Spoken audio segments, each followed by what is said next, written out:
পশ্চিমবঙ্গের উত্তর চব্বিশ পরগনা জেলার ফলতা বিধানসভা কেন্দ্রের তৃণমূল কংগ্রেস প্রার্থী এবং দাপুটে তৃণমূল নেতা গ্রেপ্তার জাহাঙ্গীর খানকে পুলিশি রিমান্ডের সময় ফলতা থানা থেকে দলবল নিয়ে ছাড়াতে এসেছিলেন তার স্ত্রী সাবিরা বিবি। তার বিরুদ্ধে মামলা দায়ের করে পুলিশ। শনিবার বিষ্ণুপুর থানা এলাকার জুলপিয়া রোড থেকে গ্রেপ্তার করা হয় সাবিরা বিবিকে। 2026-এর বিধানসভা নির্বাচনে নিজেকে পুষ্পা বলে আখ্যা দিয়েছিলেন জাহাঙ্গীর খান।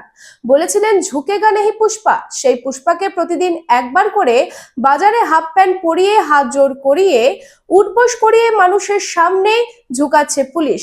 তবে পুষ্পা তো ঝুঁকে গেলেন। তার স্ত্রী সাবিরা বিবি চেষ্টা করেছিলেন শ্রীবল্লী হওয়ার, তবে তার এবং তার অনুগামীদের আর্মির ডান্ডা ঠান্ডা করে দিয়েছে।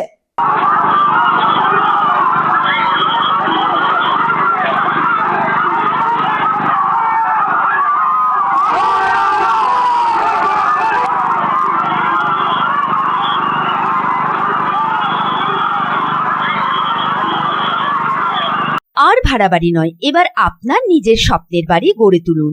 আপনার স্বপ্ন পূরণের সঙ্গী এবং দূষণমুক্ত খোলামেলা পরিবেশে নতুন ঠিকানা আনন্দ নিকেতন, কুমার বাজার, বক্তানগর রোড, রানীগঞ্জ। এখানে রয়েছে 2 এবং 3 BHK অ্যাপার্টমেন্ট। মাত্র 1 কিলোমিটার দূরত্বে পেয়ে যাবেন station, market, bus stand, bank, school, হসপিটালের সুবিধা। সন্নিকটে জাতীয় সড়ক বাঁকুড়া মেদিনীপুর হাইওয়ে। থাকছে ব্যাংকিং লোনের সুবিধা। তাই দেরি না করে আজই যোগাযোগ করুন 9933370401 9333107047।